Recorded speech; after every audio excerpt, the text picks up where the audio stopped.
Hey there everyone, welcome to software classes. आज हम लोग यहाँ पे IAS इस साल का जो पेपर है ऑप्शनल उसका हम लोग डिस्कशन करेंगे। तो ये जो आपके सामने है ये है क्वेश्चन 1 का ए, जो वहाँ पे हमसे पूछा गया था इस बार कि भारत में लंबे समय तक गरीबी तथा धीमी समृद्धि के लिए ब्रिटिश काल की भूमि व्यवस्था अंतराधिक थी। टिप्पणी कीजिए। तो यानी कि land system during the British rule was responsible for sustained poverty and stagnant growth in India. Comment on that, right. तो सबसे पहले समझ लेते हैं कि ब्रिटिश रूल के टाइम लैंड सिस्टम यानी कि हम क्या क्या बात कर रहे हैं। कि हमें पता है कि there were so many types of different system, जैसे कि one of the most talked about system was the zamindari system, right. इसके अलावा महलवारी सिस्टम, रायतवारी सिस्टम, ये सारे डिफरेंट क्या थे, डिफरेंट टाइप्स थे, जहाँ से जो ब्रिटिशर्स लोग थे with the help of the intermediaries यानी कि जैसे कि जमींदारी सिस्टम में जो जमींदार थे वो लोग क्या थे, इंटरमीडियरीज थे, जो लोग की सरकार के, तब का सरकार यानी कि British, right, British company, east India company, उनके होके जो पीजेंट फार्मर्स, जिनके पास जो लोग लैंड पे काम करते थे या जो लोग लैंड के वहाँ पे जो लोग फार्मिंग करते थे, उन लोगों से जो रेवेन्यू कलेक्ट किया जाता था, वो जो कलेक्टर्स थे वो क्या करते थे, ब्रिटिशर्स लोग जो कि ऑफिशियल्स है और जो ये जिनसे कलेक्ट किया जा रहा है उन दोनों के बीच में ब्रिज का काम करते थे।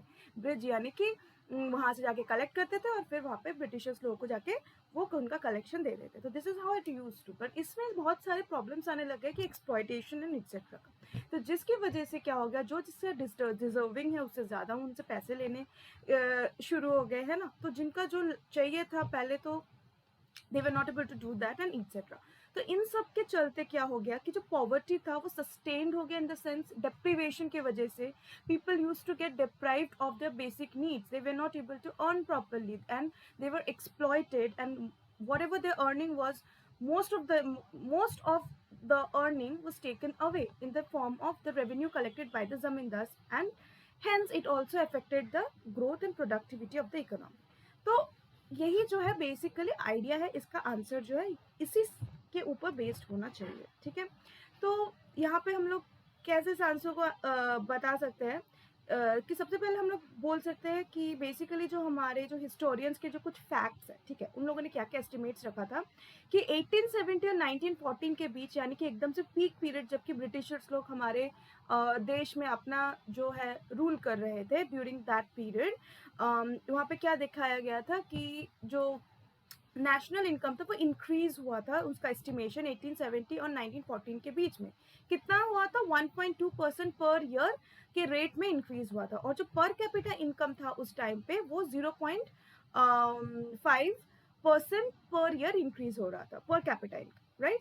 तो ऐसे में क्या हो गया था कि जो प्री वॉर इंडिया था वो ज्यादा it was not so far behind the standard.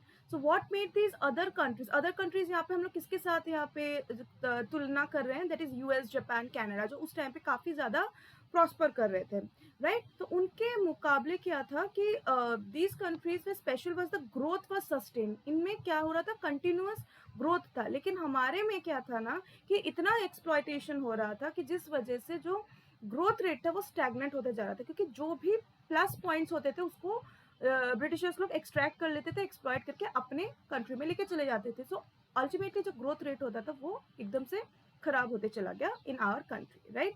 So there was thus a shift in the trajectory of economic growth about the second decade of the 20th century. What is the source of that? That is the crisis was the agriculture.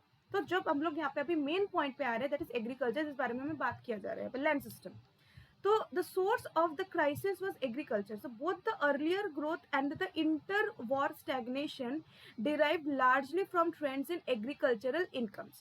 So growth in manufacturing income was considerably above average in the second period and compensated for the effects of the agricultural stagnation to some extent. But manufacturing was too small a sector to make a significant difference to the average income. What it is trying to say is manufacturing sector में जैसे जितना ज़्यादा आता था, agriculture का इतना कम होता था कि दोनों बैलेंस नहीं होता था और ओवरऑल में एक डेप्रीवेशन रह जाता था, ठीक है।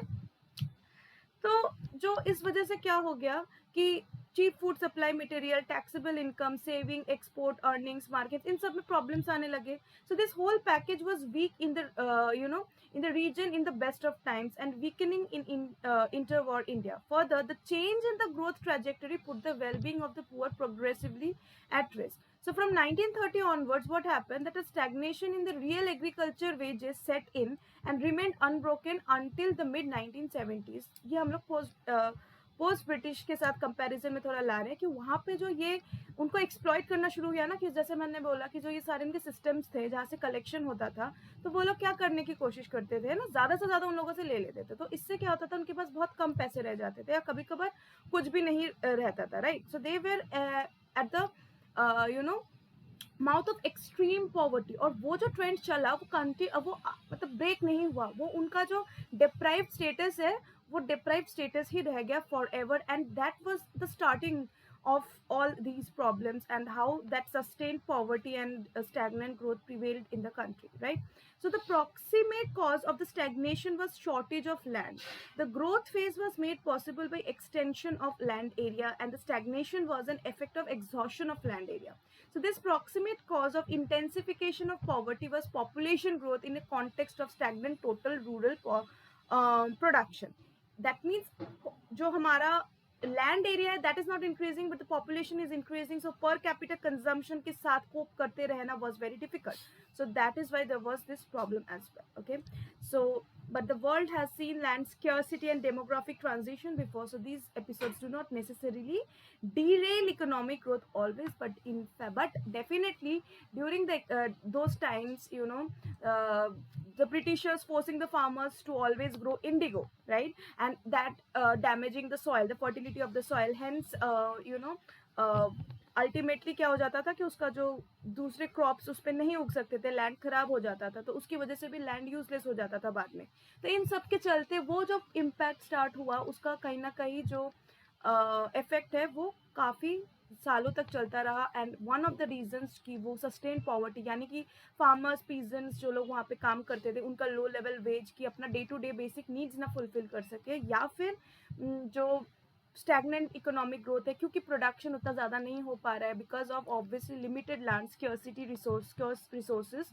एंड नॉट ओनली दैट, जितना अवेलेबल लैंड है भी कुछ लैंड्स खराब हो चुके थे बिकॉज ब्रिटिशर्स लोग यूज टू फोर्स कि यही क्रॉप ग्रो करना है, जो कि वो लोग ज़्यादातर कॉमर्शियलाइज क्रॉप ग्रो करने के लिए फोर्स क्या करते थे फार्मर्स लोगों को. So all these reasons led to sustain poverty and etcetera, right?